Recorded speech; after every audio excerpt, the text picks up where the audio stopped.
दोस्तों, मैं आपको सुनाने जा रहा हूं अपनी मंडली के सदस्य वसीम अकरम की लिखी कहानी दादू के किस्से। हर तरफ रमज़ान की रौनक बिखरी हुई थी। सहरी के लिए अलसुबह जगने की जद्दोजहद थी तो वहीं इफ्तार के वक्त टोपियां पहने मस्जिद जाते रोज़ेदारों के नूरानी चेहरे।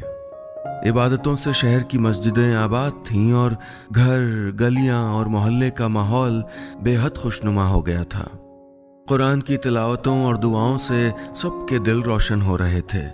आज 10वां रोज़ा था। 8-9 साल के आदिल और साहिल पहले रोज़े से ही इंतज़ार कर रहे थे कि इस रमज़ान में भी उनके वो दूर के दादू आएंगे, लेकिन अब तक उनकी कोई खबर नहीं थी। दोनों रोज़ सुबह सहरी में अम्मी से पूछते तो शाम को इफ्तार के वक्त अब्बू से। बाकी बचे दिन में पढ़ते, लिखते, खेलते, कूदते, एक दूसरे से पूछते कि दादू क्यों नहीं आए। बच्चों का इंतज़ार बहुत बेसब्र होता है, इसलिए जब दादू नहीं आए तो दोनों उनको याद करके कुछ उदास हो गए। गफूर आलम, यही नाम था उनका, जिन्हें आदिल और साहिल प्यार से दादू कहते थे। दादू हमेशा मुस्कुराते रहते थे और खूब प्यारी प्यारी बातें करते थे। आदिल और साहिल उनके साथ खूब मस्ती करते थे और दादू रोज उन्हें दिलचस्प कहानियां सुनाते थे। दादू पहनने ओढ़ने के बड़े शौकीन थे। उनके कुर्ते पायजामे इतने लकदक और साफ शफाफ रहते मानो वो सीधे लॉन्ड्री से पहन के आ रहे हों। चांदी चढ़े बालों और हल्की दाढ़ी वाले दादू के चेहरे पर उम्र ने सादगी तो चिपका रखी थी, लेकिन मिजाज से वो अब भी एकदम बच्चे ही थे। उम्र का तकाजा भी चंचल मन को बूढ़ा नहीं होने देता। रिश्तों के खालीपन को कैसे कोई अजनबी आकर भर देता है, ये बात आदिल और साहिल से बेहतर कौन जान सकता था। दोनों ने कभी अपने दादा का मुंह नहीं देखा था और दादी थी भी तो वो गांव में रहती थी, इसलिए गफूर आलम को देखते ही उनका मन खिल उठता था और दादू आए कहकर दोनों उनसे लिपट जाते थे। दादू भी अपने साथ लाए मिठाइयां और तोहफे उनको देकर अपनी आंखों का सुकून पा लेते थे। इफ्तार के लिए किचन से आ रही जायकेदार खुशबू रोजेदारों की जुबान को मकरूह कर रही थी, लेकिन आदिल और साहिल के चेहरे उतरे हुए थे। बीते 10 दिनों से उनको कुछ भी अच्छा नहीं लग रहा था। न सहरी, न इफ्तार, न रोजा, न नमाज। इफ्तार में कुछ ही वक्त बचा था। दोनों बैठक में बैठे मगरिब की अजान का इंतजार कर रहे थे कि तभी अब्बू बाजार से लौटे। दादू कब आएंगे अब्बू? आदिल ने पूछा। अब्बू ने कोई जवाब नहीं दिया। उनके चेहरे पर एक गहरा दुख उभर आया। वो बिना जवाब दिए भीतर जाने लगे। क्या बताते बच्चों को, लेकिन बच्चों ने जब जिद पकड़ ली तो अब्बू को दुखी मन से सच बताना पड़ा। दादू अब कभी नहीं आएंगे बेटा। अल्लाह ने उनको अपने पास बुला लिया, कहकर वो घर के भीतर चले गए। दादू नहीं रहे? अम्मी ने दोहराया तो दोनों बच्चे एक दूसरे से लिपट कर जार जार रोने लगे। आज ही बाजार से लौटते वक्त अब्बू के पास दादू के वकील दोस्त का फोन आया था कि उनका इंतकाल हो गया और उनकी वसीयत के मुताबिक उनकी मिट्टी यहीं से उठेगी। यानी दादू, आदिल और साहिल के घर इस बरस भी आएंगे, मगर इस तरह ये उन्होंने नहीं सोचा था। बच्चे कोई दुख जल्दी बर्दाश्त नहीं कर पाते, फौरन रो पड़ते हैं। दादू का इस दुनिया से जाना आदिल और साहिल के लिए एक सदमे की तरह था। इफ्तार के बाद अब्बू कुछ ज़रूरी सामान लाने बाजार चले गए और साहिल अम्मी के गले से लिपट कर देर तक रोता रहा और रोते रोते सो गया। आदिल बैठक की खिड़कियों से बाहर कुछ दूरी पर मस्जिद की मीनारों को ऐसे देख रहा था जैसे दादू अभी वहीं से उतर आएंगे, एकदम से। हाँ, ऐसे ही तो आए थे वो, अचानक रमज़ान के पहले दिन जब वो घर के बाहर खेल रहा था। तब उसकी उम्र बमुश्किल 6 साल की रही होगी। अब्बू का नाम लेकर उन्होंने घर पूछा था और फिर आदिल को प्यार से देखने लगे थे। घर से बाहर आते हुए अब्बू ने उनको तस्लीम किया था और बैठक में बिठाते हुए बोले थे, बेटा आदिल, ये दादा हैं, तुम आए, सलाम करो। और उसके सलाम का जवाब देकर जब वो मुस्कुराए थे तो लगा था जैसे कोई रोशनी बिखर गई हो वहां। आदिल को उनका मुस्कुराना कितना भा गया था और वो सोचने लगा था कि उसके दादा भी जहां कहीं होंगे वो ऐसे ही मुस्कुराते होंगे। उन्होंने अपने झोले से मिठाई निकाली और उसके हाथ में पकड़ा दिया।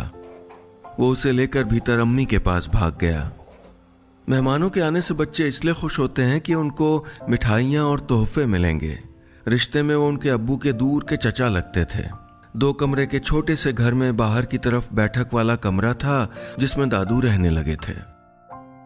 2-3 दिन में ही उसकी और साहिल से उनकी ऐसी हमजोली हो गई कि जैसे दादू पोते के बीच कोई फर्क ही नहीं रह गया हो और तीनों की उम्र एक हो गई हो।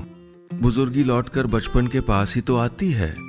मेहमानों का आना अच्छा तो था, लेकिन सुबह की सहरी से लेकर इफ्तार तक का इंतजाम और फिर पूरे दिन दादू का नाश्ता पानी अम्मी को भारी लगने लगा था। एक दिन तो उन्होंने पूछ ही लिया, ये कब जाएंगे? मेहमान हैं और तुम तो जानती हो कि जब कोई मेहमान घर में आता है तो अल्लाह उसके साथ रिस्क यानी दाना पानी भी भेज देता है, उसके खाने का इंतजाम कर देता है। अब्बू ने बड़े प्यार से कहा। और देखो ना, बच्चे भी उनसे मिलके कितना खुश हैं। अब्बू ने कहा तो अम्मी ने भी सर हिला दिया। खैर, अम्मी अब्बू की तो खुदा जाने, लेकिन बच्चों की तो चांदी हो गई थी। उनकी तो हर फरमाइश दादू पूरी कर देते थे। इस दफे दोनों पे एक नई जिद सवार थी और उन्हें बिल्कुल अंदाजा नहीं था कि ये बात दादू मानेंगे या नहीं। आदिल के जहन से दादू के इंतकाल की बात जा नहीं रही थी। वो बार बार उन्हें याद कर रहा था, गुजरे दिनों को याद कर रहा था। उस दिन अम्मी जोहर की नमाज के बाद कुरान की तिलावत करके लेटी ही थी कि वो और साहिल स्कूल से लौट आए। वो अम्मी से शिकायत करने लगे कि उन्होंने सहरी में उनको क्यों नहीं जगाया। स्कूल में उनका एक दोस्त रोजे से था जिसकी अम्मी उसको रोज जगा देती थी। बच्चों की बात को अम्मी ने अनसुना कर दिया, लेकिन बच्चों ने जिद पकड़ ली कि कल का रोजा वो हर हाल में रखेंगे, इसलिए अगली सुबह वो उनको सहरी में जरूर उठाएं। अम्मी की तबीयत कुछ ठीक नहीं थी तो उन्होंने झिड़क दिया, जाओ रमजान मियाँ से कहो, वही जगाएंगे तुम लोगों को। दादू के लिए अम्मी की जबान से एक नया लफ्ज सुनकर दोनों एक दूसरे का मुंह ताकने लगे। रमजान मियाँ? दोनों ने एक दूसरे से एक साथ कहा।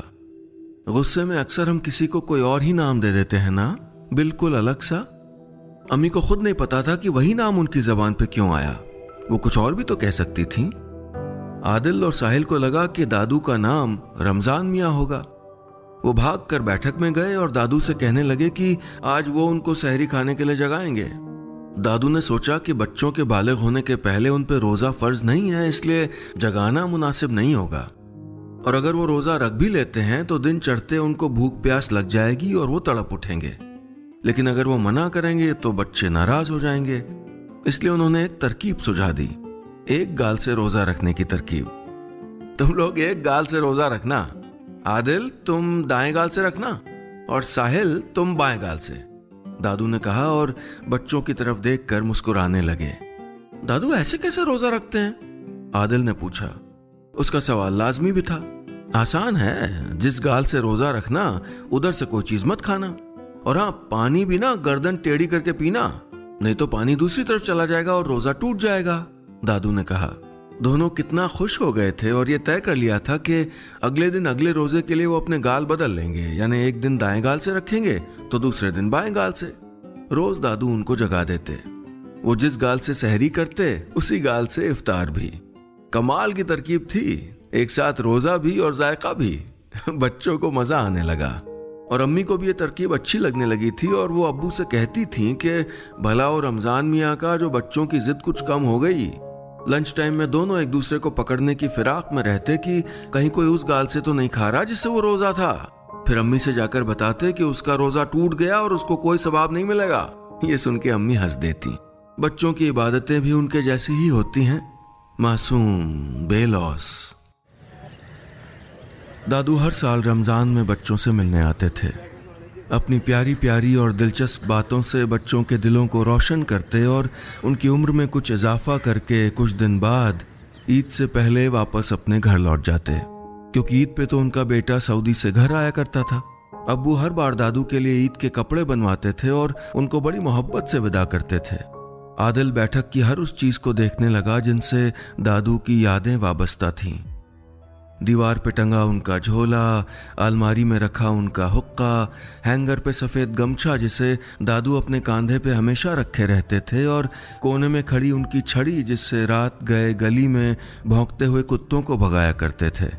आदिल ने भी वो छड़ी उठा ली और कुछ देर उसको देखता रहा, दादू के हाथों की छुअन महसूस करता रहा। तभी अजान की आवाज़ आई तो अम्मी उसको बुलाने लगी। उसका कुछ खाने या इफ्तार करने का बिल्कुल भी मन नहीं कर रहा था। एक बार की उसके जहन में आया कि वो अब्बू से पूछ ले कि दादू कब आएंगे, पर तभी उसे अब्बू की बात याद आ गई। दादू अब कभी नहीं आएंगे बेटा। उसने एक खजूर उठाया और दाएं गाल से धीरे धीरे बेमन से खाने लगा। वो उस दिन दाएं गाल से रोजा था। खजूर का वो किस्सा उसे याद आने लगा जिसे दादू ने एक मर्तबा सुनाया था। ये क्या खजूर है, इतना छोटा छोटा सा? अरे हमारे जमाने में तो ये बड़े बड़े खजूर होते थे, आम और अमरूद की तरह। तब उसकी गुठलियां इस खजूर के बराबर होती थीं। 2-3 खजूर खा लो तो पूरे दिन भूख नहीं लगती थी। लेकिन मैं तो 10-12 यूं ही खा जाता था। आदिल और साहिल आंखें फाड़े दादू की ओर देखने लगे। उन्हें अपने कानों के सुने पर यकीन नहीं हो रहा था, लेकिन दादू के कहने का अंदाज ही ऐसा था कि उस पर यकीन ना कर पाना बहुत मुश्किल था। दादू, तब तो उसके पेड़ भी खूब लंबे होते होंगे? आदिल ने पूछा। हाँ, बहुत लंबे, इतने लंबे कि उस पर चढ़ के कोई बादल को छू ले, दादू ने कहा और अपनी हंसी नहीं रोक पाए। आदिल और साहिल भी जोर जोर से हंसने लगे। खाओ बेटा, ऐसे क्या सोचने लगे? अम्मी ने टोका तो आदिल अपने ख्याल से बाहर आ गया। साहिल समझ गया था कि आदिल खजूर खाते हुए क्या सोच रहा था। उसे भी तो कुछ अच्छा नहीं लग रहा था। इफ्तार के बाद दोनों बैठक में चले गए। उनकी निगाह अलमारी में रखे हुक्के पे पड़ी तो लगा जैसे वो कह रहे हों कि कोई उसको आग दे जाए।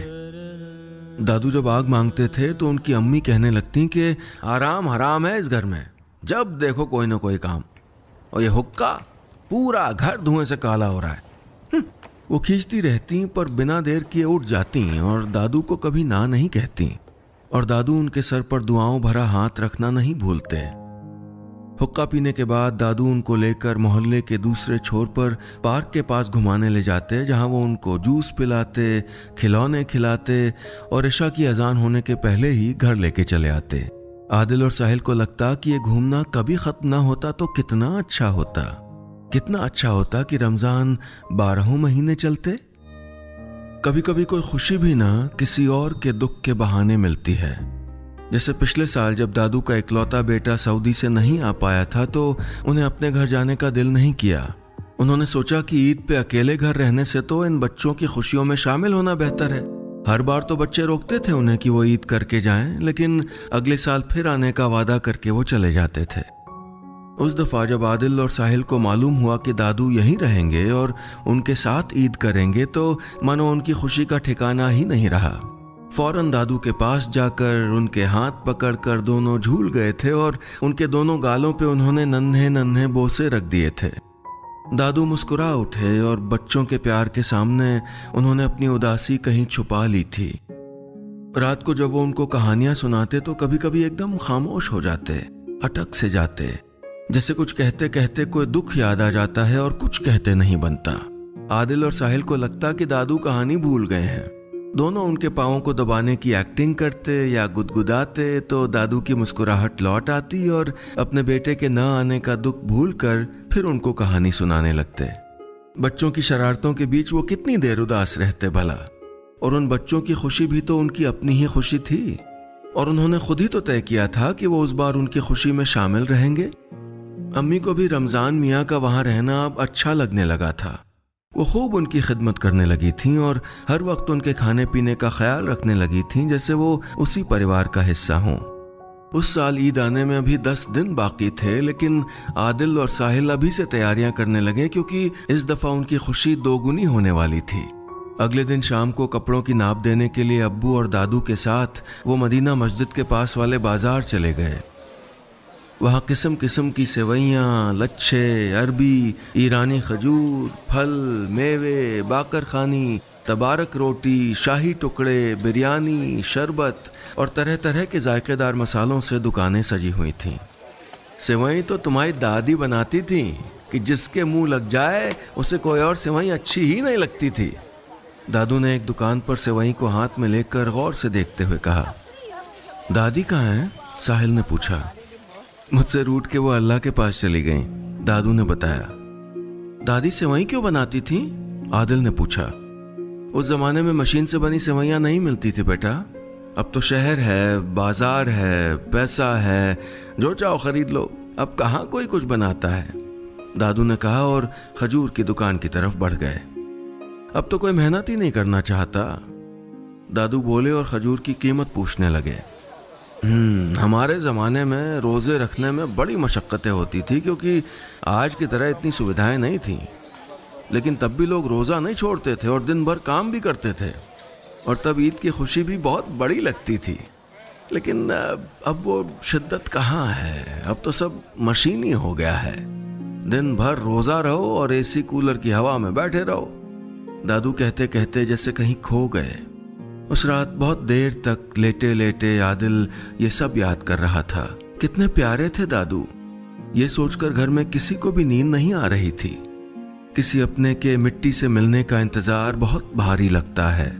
अगले दिन दादू को घर लाया जाना था, हमेशा के लिए विदा कर देने को। आदिल और साहिल के अम्मी अब्बू ने सहरी में उनको नहीं जगाया। खुद उन्होंने भी बेमन से कुछ खाया और फिर रोजे की नियत करके कुरान की तिलावत करने बैठ गए। बच्चों का उदास चेहरा देखकर उनका दिल भर आता था। बच्चों के पास तो सिर्फ उनका अपना ही दुख होता है, लेकिन माँ बाप के पास तो अपने साथ साथ अपने बच्चों का भी दुख होता है। सुबह से ही मौसम का मिजाज कुछ अजीब सा लग रहा था। फिजा में जैसे एक उदासी छा गई थी, मानो बच्चों के गम में खुदा भी शरीक हो गया हो। तकरीबन 10 बज रहे थे जब दादू का जनाजा आदिल और साहिल के घर आया। दादू के पड़ोसियों के साथ उनके वकील दोस्त भी आए थे। उन्होंने कल रात ही अब्बू से बात करके बता दिया था कि वे भी सुबह आएंगे, क्योंकि वसीयत के कागजात उन्हीं के पास थे। आदिल और साहिल से सकते हुए दादू के पास गए और उनका चेहरा देखकर जार जार रोने लगे। अम्मी ने उनको संभाला और समझाने लगी कि दादू अल्लाह की अमानत थे, इसलिए अल्लाह ने उनको अपने पास बुला लिया है। अगर वो रोएंगे तो मिट्टी की तकलीफ और बढ़ जाएगी। मगर बच्चों को इन बातों से क्या वास्ता, उन्हें कितनी तकलीफ हो रही थी ये कोई क्यों नहीं समझ सकता। तभी मस्जिद से इमाम साहब ने ऐलान किया कि मरहूम गफूर आलम के जनाजे की नमाज जोहर के बाद होगी, और इसीलिए गुजारिश है कि सभी लोग दुआ करें कि अल्लाह उनको जन्नत नसीब अता फरमाए। जिसने भी सुना सबने आमीन कहा और दुआ करने लगे। बैठक में दादू के वकील दोस्त ने वसीयत खोली और पढ़ने लगे। वसीयत के साथ जमीन जायदाद के कागजात भी थे। उन्होंने मान लिया था कि उनके लिए ईद और उनकी खुशी वो बच्चे ही थे जो उनको दुनिया में सबसे ज्यादा प्यारे थे। वसीयत में उन्होंने ये बात भी लिखी थी कि उनका बेटा कभी किसी ईद पे सऊदी से आया ही नहीं, कई साल से। वो तो ईद से पहले अपने घर इसलिए चले जाते थे ताकि उस परिवार में उनकी अहमियत और मोहब्बत बनी रहे, और फिर जब अगले साल वो यहाँ आए तो उनको वही इज्जत और अदब मिले जो एक परिवार से चाहते थे। वसीयत सुनकर सबको गहरा दुख हुआ। दादू इतनी तकलीफ सह रहे थे। अब्बू ने रुंधे गले से कहा, खिदमत का पूरा मौका भी नहीं दिया और बच्चों को अपना सब कुछ दे के चले गए। ऐसे कोई करता है क्या? अम्मी तो रो ही पड़ी और दिल में तय कर लिया कि पूरे रमजान में पढ़े गए कुरान के पारे उनकी पाक रूह के नाम कर देंगी। साहिल को वसीयत की बातें समझ में नहीं आ रही थी। उसका मन तो दादू की कहानियों और बातों पर कहीं अटका था कि अब कहानियां कौन सुनाएगा। जब वो ईद पे आता ही नहीं था तो दादू घर क्यों चले जाते थे अब्बू? आदिल ने पूछा। उसको इतनी बात समझ में आ गई थी। अब्बू ने कोई जवाब नहीं दिया। वो बताते भी क्या और बच्चे समझते भी कैसे कि एक बाप का गुरूर क्या होता है और उसके लिए औलाद का इंतजार क्या होता है। तभी वकील साहब ने अब्बू को अपने साथ लाया एक झोला पकड़ा दिया और बोले, ये खास तौर से बच्चों के लिए उनकी तरफ से तोहफा है। गालों पे लुढ़क आए आंसू के कतरे को अब्बू ने पोंछा और झोला बच्चों की तरफ बढ़ा दिया। झोले में लकड़ी के कुछ खिलौने थे जिन्हें बरसों पहले दादू की बीवी ने अपने हाथों से तराश कर बनाया था, और कुछ किताबें किस्से कहानियों की। बच्चों को ईदी मिल गई थी। दोनों खुश हुए कि दादू अपने किस्से तो यहीं छोड़ गए थे। बस इतनी सी थी ये कहानी।